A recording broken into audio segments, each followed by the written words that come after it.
welcome to the Meech Show podcast. I am your host, Meech, and we're talking guidelines to get up off the sidelines.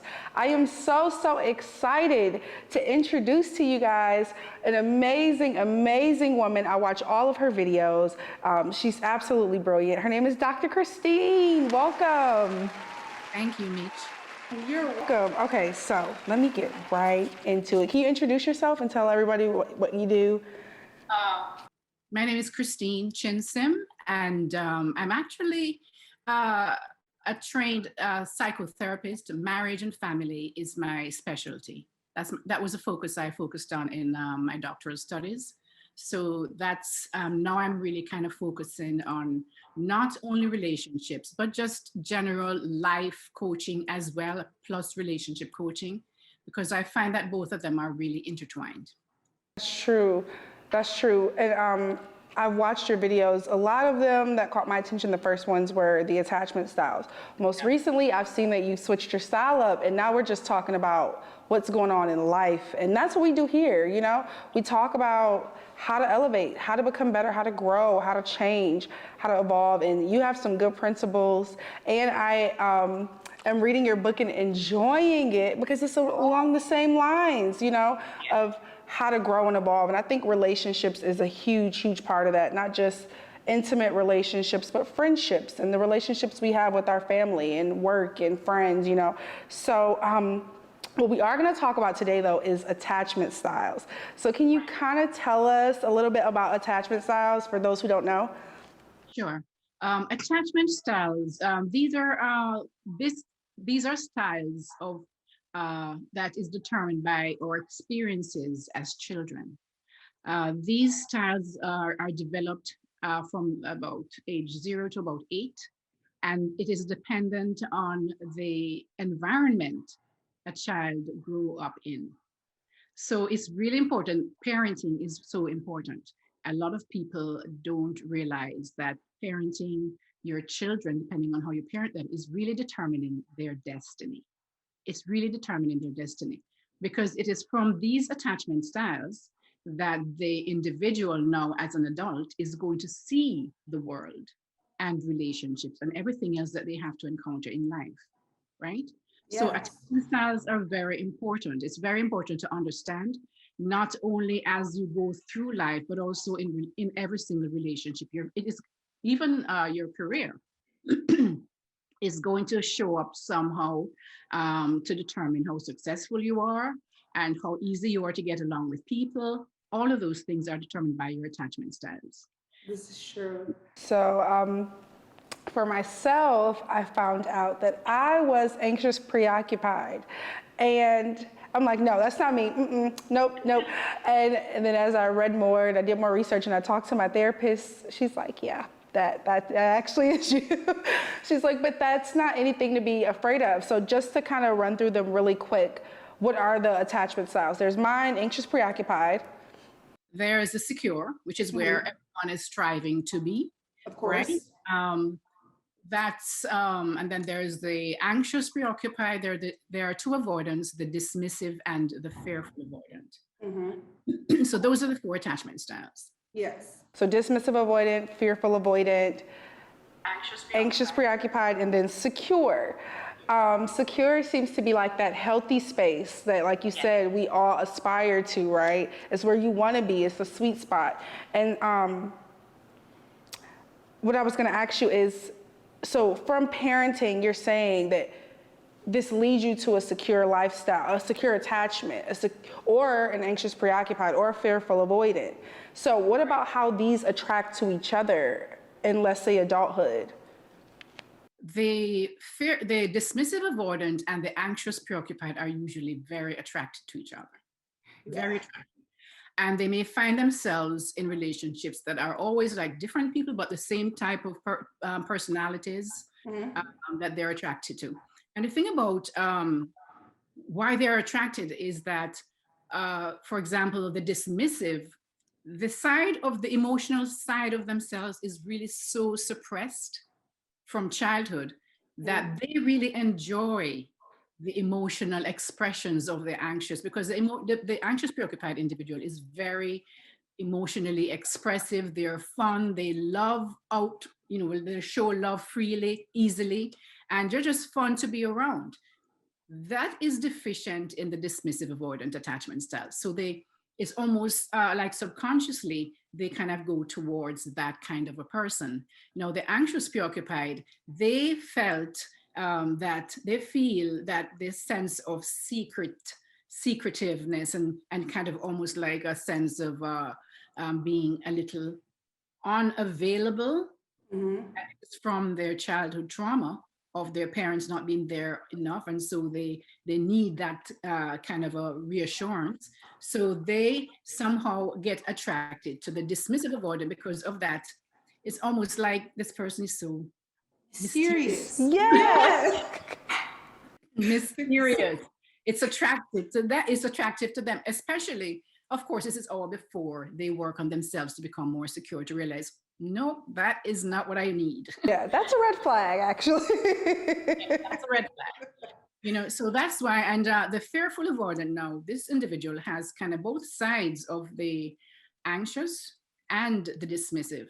And in relationships, that individual, the fearful avoidant, will show up more depending on who they are with. So for example, if they're with a dismissive avoidant attachment style, their anxiety is going to be triggered more because the dismissive is going to be cold and distant and probably want to leave, and just there's always a barrier. Yeah. Whereas if they're with the anxious, they're going to get triggered because this person is going to want a lot of intimacy, a lot of closeness, and the fearful avoidant will tend to shut down and need to kind of go somewhere else and kind of just get out of that emotional soup and come back. Yeah. So there's always this tendency of a on-off, hot and cold. When you hear somebody describing their relationship as on-off, hot and cold, they're usually with a fearful avoidant individual. So let's say for dismissive avoidant, dismissive avoidant, it's almost smothering to them to be with an anxious preoccupied. Yes. Suffocating. They feel like they're going to die, literally. Because they have not had that in their childhood. They've never had people who are close. And so now they don't really even trust relationships. Right? And they're very uncomfortable with emotional expression or emotions or emotional intensity. So they will you can come this far, but no further. Yeah. There's always like a wall up. There's always like a wall up between you and them. If you're sitting in a room, for example, watching TV, they would rather be by themselves on a separate sofa. They're not going to be the one trying to cuddle with you, whereas the anxious is going to want to cuddle and be close and have all that kind of stuff. No, they're going to want their space. It's like they always keep that space too, to kind of tell you in a way, subconsciously, I don't need all that smothering. Yeah. So pull back a little. Yes. As soon as you go forward, they will be very uncomfortable. Yeah, and it's almost like as someone who is like looking to be more securely attached, as an anxious preoccupied, it's like you want to show them like it's okay here, like this is a safe space, like you can let your guard down in this space, and that is smothering for them. That's like sending them running. The more you show them that genuine emotional connection. Yeah. Then in turn you get rejected. Yes, they never had that.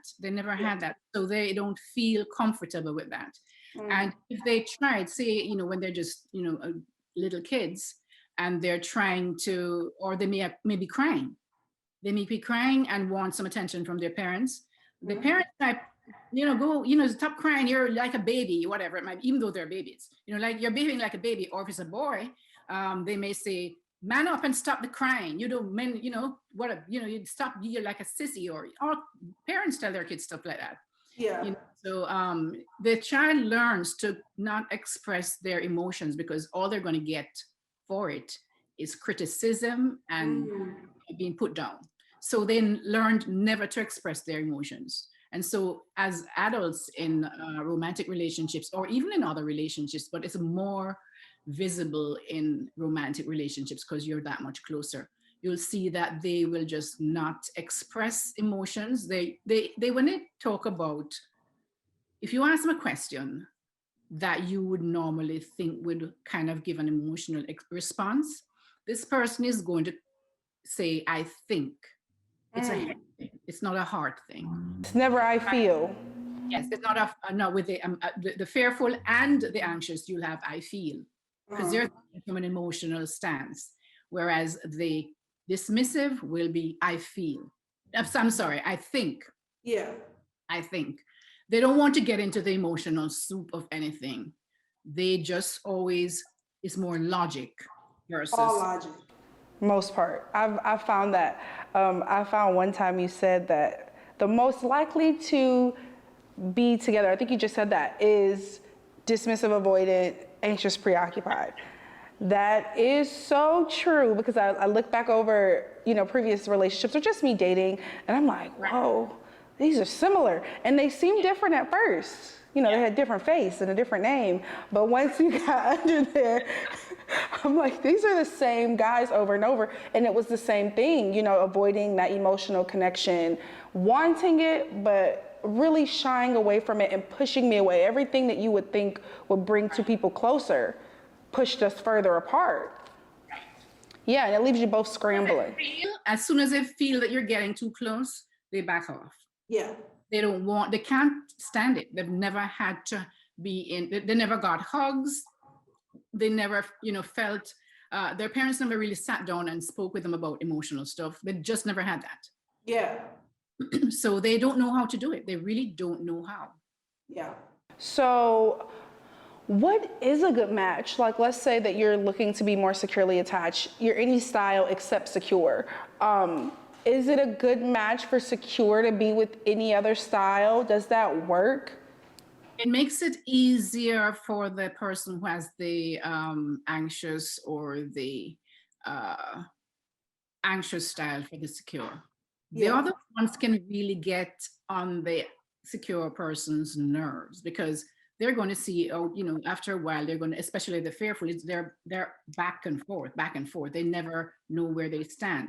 The only thing why it will last a little bit, and then the secure might say, this is just not for me, because they are able to do that. Once something comes up in a relationship where they see that it's not, they'll try at first, but if they see that the other person is not trying to make things better, they can easily walk away without feeling that they need to be in a relationship. Whereas the anxious preoccupied will want to stay around trying to fix the other person.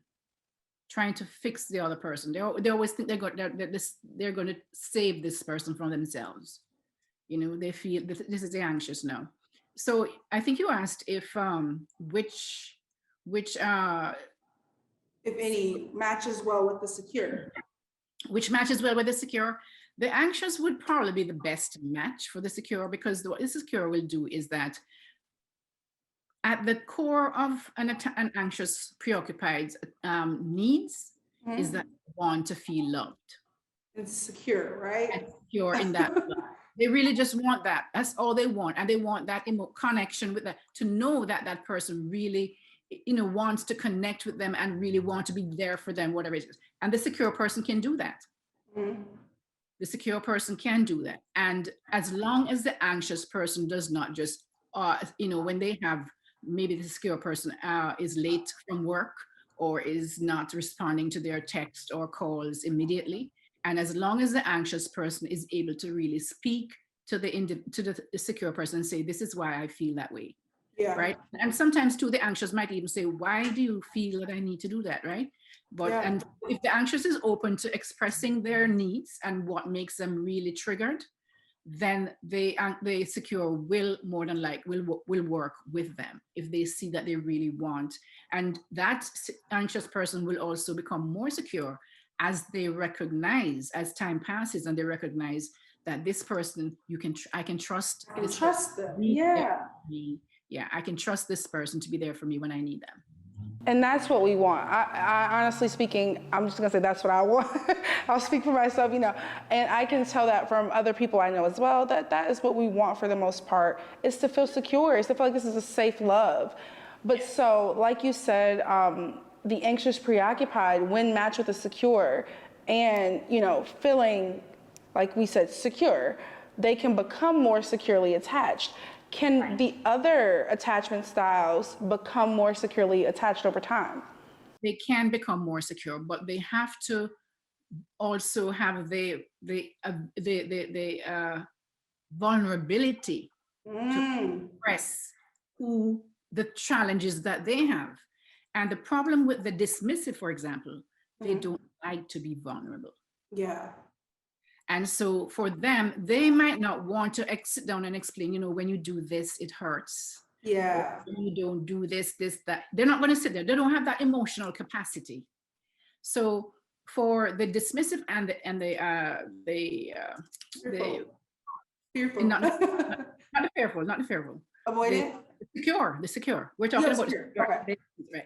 So for the dismissive and the secure to be in relationship, it's going to be very difficult for the secure to even understand what they want, because the secure is going to be used to emotional connection. They're going to be used to people loving them, and they actually look for it because they deserve it. They feel they deserve to be connected to in a healthy way emotionally. Now, they're not clingy and they don't get crazy when the dismissive avoidant does his thing. They might talk to them. And so if the dismissive avoidant is willing to listen to the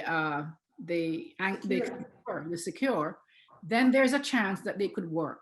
But the only problem is that the secure also has to be very careful. It's like tiptoeing around a person eggshells, because the dismissive person they can't take criticism. They take it very personally. So depending on how they express their needs or their concerns, the dismissive person might take it if it's something that they don't feel like they're being threatened or criticized, is the way that it was expressed, then they may be able to fit into what the secure person wants. But if it is said, which normally the anxious will do, is like they lash out. Yeah. Lash out. I want to hurt you because you hurt me, right? And I think so. You might say you're so cold and distant. You're so why are you always cold and distant? Whereas if the secure individual can go, I feel really alone in this relationship. I would like for you to be more present with me, so that we can have deeper conversation, stuff like that. So therefore, it might not sound as criticizing and just like an attack. It feels like an attack, yeah. So it might not sound as critical if the secure is able to do that with the dismissive. And if any attachment style is able to do that, it will be the secure. But they can, over time, become more secure. What about the fearful avoidant? Can they become more secure? The fearful avoidant is the most difficult one because they're carrying those two different sides of them. And they can become more secure for sure, but it's more work for them because they're working on two different kind of attachment styles, not just like that one. So they have this anxious, and also it depends on, as I don't know if I mentioned, it depends on who they're with in a relationship with, on how they show love, how they express themselves. And because the one thing that they have to really get really sealed is that they need to be comfortable with not emotions, but they need to be comfortable not feeling that every time, trusting people. It's really a matter of trust. Yeah. Because they lack trust. They can express their emotions very well. Fearful avoidant can express their emotions very well. But it's the lack of trust that really scares them. Because they were never able to trust their caregivers. In a fearful avoidant attachment style, that child grew up in a very volatile home. They may not even see their parents for a couple of days, and then they appear and disappear and appear and disappear. They couldn't trust that person is going to be for them. The only time they got validated emotionally is when that child does something. Meaning, a lot of the kids who grew up to be fearful avoidant, they were the mothers to their siblings because their parents was missing in action, whether it be by they're totally drugged out, right? Or they're narcissist, is just me, all of me. I'll go to the party because I don't care what happened to you. I'll Yeah. go to the party and stay out all night. Or they are just not emotionally connected to the person. So the only time they got validation was when, say, for example, the mother was being abused by the father. Mhm. So the mother would come to the baby and, oh yeah, you're here for me, and feels, and I use it as like a comfort thing. Yeah. That child at that time will feel connected to his mom, but it's only because she wants that connection. It's Yeah. never reciprocated. She's taking that. She's not giving it back. She's just taking from the child. So that child who's fearful avoidant grows up in relationships to be people pleasers Yeah. and very attuned to other people's feelings. They're very attuned to your feelings because that's how they survived. They knew want somebody to comfort them, so they might go and hug them and pat them on the back and hug them, and whatever it might be. And the mother might use them as a little comfort thing, blanket, right? Too. So all of these things, they grow up not trusting relationships, just not trusting relationships. So even though they want the relationship, they crave relationships. But even when the relation comes too, emotionally, like too close, and they start feeling suffocated, and they just feel that they have to leave. Yeah, and they'll find a way to push you away as well. Find a way to push you away. Yeah. And what's funny about these to me is that they reiterate what you feel as an anxious, preoccupied, they reiterate that. So that need to feel love, that anxiety that it may end, or that, this person is not interested, or whatever anxiety you have towards the love, it's almost reinforced by the actions of these other types of attachment styles that aren't secure. It's literally reinforced. So it's like, you're right. You almost feel, it makes you feel right, And I guess that's what we do. We do things so we can feel right. So you attract this type of love. You got to be right, But wow, I never looked at it in that way. And we are attracted to what is familiar as well. We don't recognize it that we're attracted to all these people. But if you've heard the stories that a young woman will be attracted to a man that looks like her, is like similar to her dad. Yeah. So that is what is familiar. That is what they see as children as what love is supposed to look like. So they're now attracted subconsciously. It's not something they go out to do. And any of us go out looking for. It's subconsciously. And until we become aware that this is what is happening, then we cannot change it. It just back in that cycle.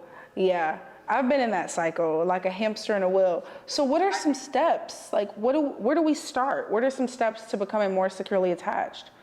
So for the different attachment styles, there's going to be, it's all falling down to the trauma that they suffered, that to heal those traumas, right? Yeah. Because the anxious preoccupied is more, one of the core wounds is self-abandonment, right? Yeah. So now that means that you look for your validation from others outside of yourself. You never validate anything about yourself. You always see that you kind of leave yourself behind and focus intensely on others. So if you have a partner, you focus on their needs and their whatever it might be. If it's at work, you will self-abandon to that as well. So you don't take care of yourself. Yeah. So you have to learn now to look at, what about you? What do I need to do for myself? What am I looking for in someone else? Then I need to do that to myself. I want validation. I need to validate when I do something good. Validate that, you know what, you're a good person. You're maybe there's stuff messed up in your life, but you're generally a good person and you really care for others. You need to validate those things about yourself. Otherwise, if you're looking for it from others, you're always going to be disappointed. The other thing is the anxiety around relationships. You have to now learn that how to control your thoughts, because it's that thought. We are coming from a past that is, and we've been doing this way of living. We've been living this anxiety thing and reinforcing it in every single relationship we go in, right? So now to understand, we automatically think certain things when we see or when we experience something. If our spouse or partner is late, we think they're cheating or stuff like that, right? So now what you have to think is this true, this thought? So you almost have to look at the thought as outside of yourself, almost like you're having a conversation with it. Is this thought that I'm having true? Well, I don't know if it's true. It's just something I'm thinking. So it's not true, right? Okay, so what else could have happened why the person is late? Yeah. So by the time you start questioning your thought, you've now taken back your power over the thought instead of the thought having power over you. And it works every time, but this has to be done every single time a thought. Those usual thoughts, and those thoughts are usually the same thoughts over and over and over again. They build a story. They build a whole story for themselves. So it's the same thought every time. Yeah. So you also it also depends on the meaning you give to that thought. You can also change it there. If you say, okay, this person might be cheating on me, right? Then you have a certain emotion, which results in a behavior or some other way you talk, whatever you say, right? Whereas if you give the meaning of that thought, this person is late, I hope they're not in an accident, I hope they're safe, maybe there's a lot of traffic, that's different. So you behave in a different way. So these are things that you have to do on a consistent basis every time a thought comes and you start feeling that emotion. Usually the first thing you sense is the emotion. Yeah. Right? So don't ride with that thought. Yeah. And you feel the emotion. That's what can trigger you. So when you're trying to change your attachment style, always pay attention to the emotion because everything goes so quickly. The experience, the thought we put to that experience, the meaning we give to that experience, and then all of a sudden we are interacting without even recognizing that there were steps before where we could have stopped it and changed what we did. So you have to slow down the process, slow it down, and go back and say, okay, what am I feeling? Why am I feeling this? What was I thinking to be feeling this? Yeah. And then you change it. What was I thinking? You can change a meaning, or you can change just by questioning the thought. Is this true? What if it's not true? What evidence do I have that it's true? That is true, right. See? So all of these questions also slow down the process and puts you back in control of your thoughts versus your thoughts controlling you. Running rampant, right? What about I'm listening. For the which one? I was gonna say, what about for avoidant? Fearful, avoidant. Now, I will go for the dismissive first because since the fearful have both sides, well, what you have to do for the fearful is what I'm going to tell you about it. What I told you about the anxious, and what I'm going to tell you about the dismissive. Okay.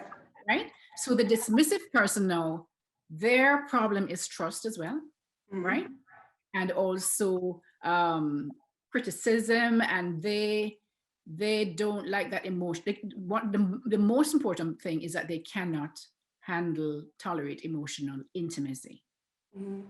So now they have to, it's hard for them because I mean, it's that somebody really wants to have to need to change for them to really do it from the stance of the dismissive, because they always run away from being vulnerable.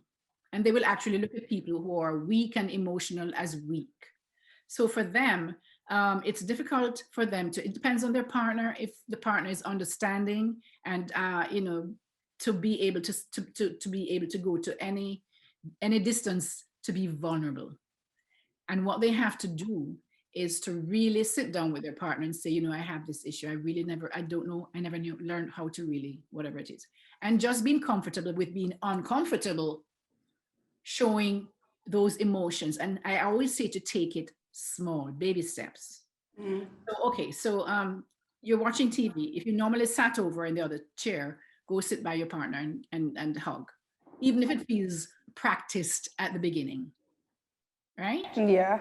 Continue doing it. Start with a little hug And maybe, just little by little, you do things that require emotional connection. Maybe sit with a partner. I think that nowadays you can use like movies, right? Yeah. You can, yeah, they by themselves, because they would rather do that by themselves, to tell you the truth. They can watch, they can watch a movie that, is going to have a lot of emotional content. Okay, okay. Like pull out the notebook on a And kind of almost like look at it and see when it is, did I feel emotional when everybody was crying, this person died, but I didn't feel that. Mhm.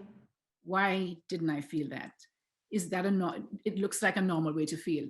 What's stopping me from feeling that? And almost like just keep watching those things, and after a while they'll see how people respond in certain, bad scenarios, death, loss, whatever it might be, right? And then after a while, if they open themselves up and be vulnerable, they might soon start crying and really feeling those emotions coming up. But it has to be consistent. It's a consistent thing. They can do that at home, in the privacy of their home, just by exposure. Now they're rewriting new patterns, you see, because the old pattern was just like to shut it out and block it out, because I'm not comfortable with emotions, and I'm not comfortable with all that kind of a, pain they will run away from too. So it's going to be difficult for them to really sit there and do it, but they can do it if they are, the more they do it, the less it hurts, and the more emotional connected they can be to others. Yeah, but it's going to take some practice, and like you said, getting comfortable with being uncomfortable. Get comfortable, with everything, with any change that we ever do. I did a video the other day with change, but that, people have this perception that everything is going to be easy, or, they don't realize that every single time we do a change, we make any change we make, we're going to be uncomfortable at the beginning. Yeah. Always. If we're learning a new skill, we don't know if we're riding a bicycle, you're trying to just balance on the bicycle, stuff like that. When you're going to learn to drive a car, you have to make sure especially if you're doing stick shift, which is worse, you have everything, you know what I'm saying? Moving all of those parts to, until after a while, it feels better. It comes easier. Second nature. You don't even think about it. You don't even think about it. So this is how you rewrite over the old patterns of responding and reacting in relationships. It's more reaction because it's so quick. Responding is usually because you have thought about it and you made a decision to act that way. Usually, attachment styles, when there's a problem, it's a reaction because it's so quick. They never think about the consequences or anything to do with their actions. Okay. Wow. This is very true. Like you said about change, and with any change and with any growth, it doesn't start easy. That's like almost like what starting up. It's gonna be uncomfortable. It's gonna challenge everything I've thought thus far, but you still sign up anyway because what you stand to gain is way greater. And it's the same thing with changing in this instance. Okay, so what do fearful avoidant need to know? They're kind of like a mixture. Those two that I mentioned, the anxious, and they have to do both. That's why let me speak about the anxious and the dismissive first, because they have both sides. So they have to really work on both of those sides. Yeah. And that's why you said it's a lot of work. Yes. It is a lot of work, but it's not something that can be done. It can be done. I did another video about the fear of pain. And really what it is, a lot of this change is most changes are going to cause some kind of a discomfort and pain. And we have become really fearful of pain. So anytime we're going to when we sense that this thing might be painful, we are going to either run away from it, go back to where we were, where we think we were comfortable, right? And instead of trying to go through the pain. And changing requires that you go through the pain. Yeah. And so it is uncomfortable. But the thing about it is that people don't recognize that staying in the pain that they're at, because they are in pain, they're going into relationships over and over again, getting hurt because they're going into the wrong relationships. And that's painful. They're feeling lonely, they're feeling unworthy, they're feeling abandoned, all of those things. They're in pain. Painful. It's a chronic pain. It's Mm. always been there. It's always been there. So it's chronic, and they don't feel the difference of that. They think that they're not in pain Because they learn to live with it. because they learn to live with it. Now, when you go up against, for example, to try and change, and you say, okay, first thing I'm going to do is I'm going to try and create boundaries in my life. One of the things you need to create is boundaries, right? Especially for the anxious and, and the fearful. The dismissive have no problem with boundaries. Yeah. They have it from the beginning. Yes. They set their boundaries quick. Yeah. Right. So the fearful and the anxious say they're going to start doing creating boundaries. The first pushback they get is going to be painful. And what I always say to them is, you are going to get pushback when you create boundaries. Yes. The reason is because you've always allowed people to do whatever they wanted to do to you, or, whatever. You've allowed it. So now all of a sudden you're going to say, no, you can't do that anymore. And they're going to sit down and say, okay, nah, it doesn't work that way. You want it to, because you already don't want to set the boundary. You want everybody to be like, okay, great. That way, they are so used to getting what they want when they want it. Now you're saying, no, I'm sorry, I'm not available to work on weekends. Mm-hmm. But you always did. I said, yes, but now I have other things I need to focus on, right? Yeah. They're going to push back. Oh, now you're changing and whatever you've always done. It's because you've always done it. But you have to stick up for your boundaries and to maintain those boundaries, because the moment you give in, they recognize that all they need to do is complain and push back for you to just fold.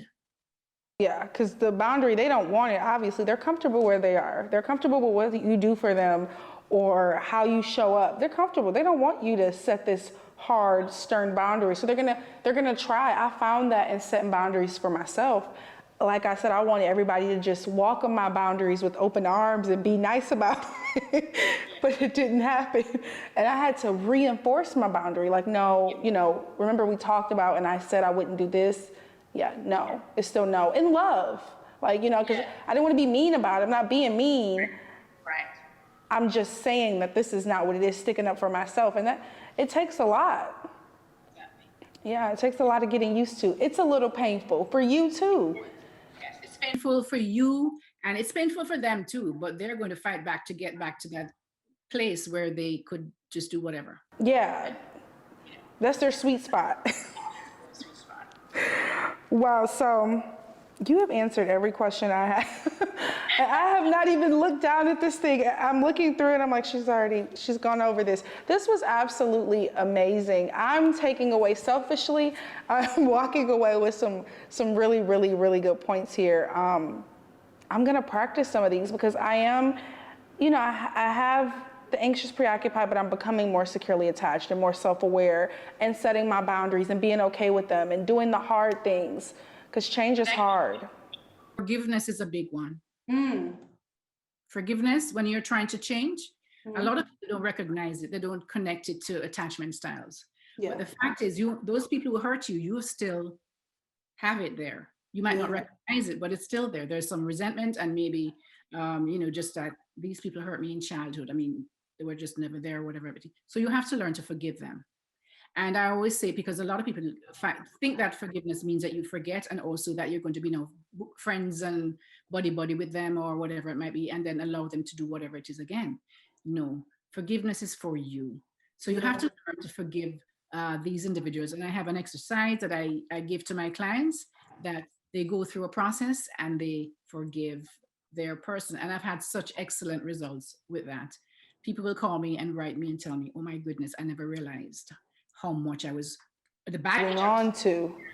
And because it's a baggage, unforgiveness is like a whole big old sack that those army people, when you're in the army, you carry this big old, you're walking around with that every day, because anytime you don't forgive someone, you're always connected to them. Yeah. So forgiveness allows you to let them go. And so let them go and love them from afar. If they're not willing to apologize, they don't have to apologize, by the way. Yeah. You can forgive them and move, so you can move forward. It's really about you. About you. That's so true. And it sounds cliche to say, but forgiveness is not for the other person. Because like you said, you do walk around with this big chip on your shoulder where now, you're so unforgiving, and you add more to that. You add more, because if you're unforgiving to them, you're probably unforgiving to others. You're probably unforgiving to yourself. I ask them to do that too. What are you blaming yourself for? Write those things down. The moment you write the thing down is when it becomes tangible.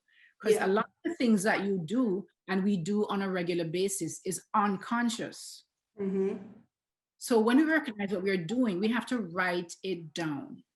That is when it moves from the back of the brain, where the limbic area, where all those emotions are doing all this stuff, to the place in our frontal lobe where it makes sense and makes a decision on how you're going to act and respond to that. Yeah, and sometimes holds less weight. Sometimes to write things out is to see how silly it sounds or how unreal it is. like you said, like with even like anxious thoughts, because I journal a lot. I've kept a journal, oh God, for years and years and years.